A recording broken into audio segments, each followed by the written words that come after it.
चला नमस्कार मित्रांनो, बघा ठाणे महानगरपालिके भरतीमध्ये नेमक्या जागा 1700 जागांसाठी किती अर्ज आले, कोणत्या पदानुसार किती स्पर्धा असणार आहे या बाबतीमध्ये संपूर्ण माहिती या व्हिडिओमध्ये आपण बघणार आहे। बघा त्यानंतर परीक्षा कधी होऊ शकते हे सुद्धा या व्हिडिओच्या मार्फत आपण जाणून घेणार आहोत। बघा जे काही एमपीडब्ल्यू पद आहे ठाणे महानगरपालिका आणि इतर महानगरपालिका संपूर्ण महानगरपालिकेमध्ये असणार संपूर्णचा अभ्यासक्रम एक आहे, याची सुद्धा बॅच आणि ई बुक संपूर्ण आपल्या त्रिशा फाउंडेशन ऍप वर उपलब्ध आहे। त्यानंतर स्वच्छता निरीक्षक हे सुद्धा पद प्रत्येक महानगरपालिकेमध्ये भरला तर नगर परिषद मध्ये सुद्धा आणि आरोग्य विभाग या संपूर्णसाठी ही सुद्धा बॅच आहे। त्यानंतर महत्त्वाचं म्हणजे जे काही हे आहे बघा एएनएम जीएनएम स्टाफ नर्स याची सुद्धा बॅच आहे 490, तसेच स्टाफ नर्सच्या टेस्ट सिरीज सुद्धा उपलब्ध। बघा 99 रुपयामध्ये फक्त तांत्रिक घटकावर आधारित तुम्हाला एकूण 10 टेस्ट पेपर तुम्हाला याच्यामध्ये प्राप्त होणार आहे, ते सुद्धा तुम्ही ऍप मध्ये जाऊन घेऊ शकता। इंग्लिशचे या संपूर्ण माहिती तुम्ही ऍप वर बघू शकता। बघा आता मूळ मुद्दा की जागे संदर्भात आपल्याला बघायचे की एकूण ठाणे महानगरपालिकेमध्ये 1773 जागा आहेत। बघा किती 1773 जागांसाठी विचार केला आपण 70,000 पेक्षा अर्ज आले, म्हणजे आपण गृहीत धरायचे की 70,000 अर्ज या ठिकाणी सादर झाले। किती 70,000 अर्ज आलेले आहेत, म्हणजे आपण एकंदरीत जर विचार केला की एक जागा आहे, लक्षात घ्या एका जागेसाठी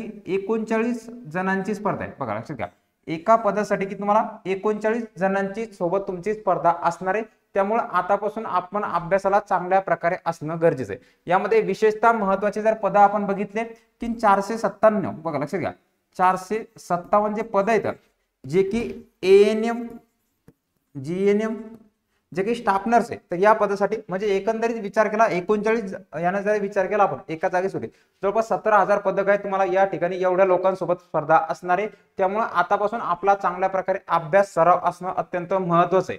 त्यानंतर दुसरं महत्त्वाचं याच्यामध्ये असणार एक पद की जो काही मल्टीपर्पज वर्कर्स जे काही एमपीडब्ल्यू जे पद आहे, बघा एमपीडब्ल्यू जे पद आहे तर एमपीडब्ल्यू पदाच्या सुद्धा किती 33 जागा आहेत। बघा 33 जागा आहेत, तर एका जागेसाठी 39 जणांच्या सोबत आपल्याला स्पर्धा आहे असं आपण गृहीत धरतो, तर त्या हिशोबाने आतापासून आपण चांगल्या प्रकारे अभ्यास करणं गरजेचं आहे। बाकी सुद्धा आपण याच्यामध्ये संपूर्ण माहिती आहे हे सुद्धा आपल्याला बघायचे, त्यामुळे जे काही राहिलेले दिवस आहेत तर राहिलेल्या दिवसामध्ये म्हणजे डीएमआर ची परीक्षा पुढे गेली आणि जे काही मीरा भाईंदर आहे, लक्षात घ्या मीरा भाईंदरची जी परीक्षा आहे तर ही परीक्षा 9 ते 10 ऑक्टोबरला होणार आहे, म्हणजे आपण गृहीत धरायचे 10 ऑक्टोबर 11 ऑक्टोबरच्या नंतर कधी पण आपली एक्झाम होऊ शकते। आतापासून आपण काय अभ्यासाला तयार असणं गरजेचं आहे, मग त्यासाठी आपल्या नोट्स बॅचेस तशाच टेस्ट सिरीज सुद्धा उपलब्ध आहे। मित्रांनो परीक्षेसाठी तुम्हाला खूप खूप शुभेच्छा, भेटू पुढील व्हिडिओमध्ये, तोपर्यंत नियमितपणे काळजी घ्या, नियमितपणे अभ्यास करा।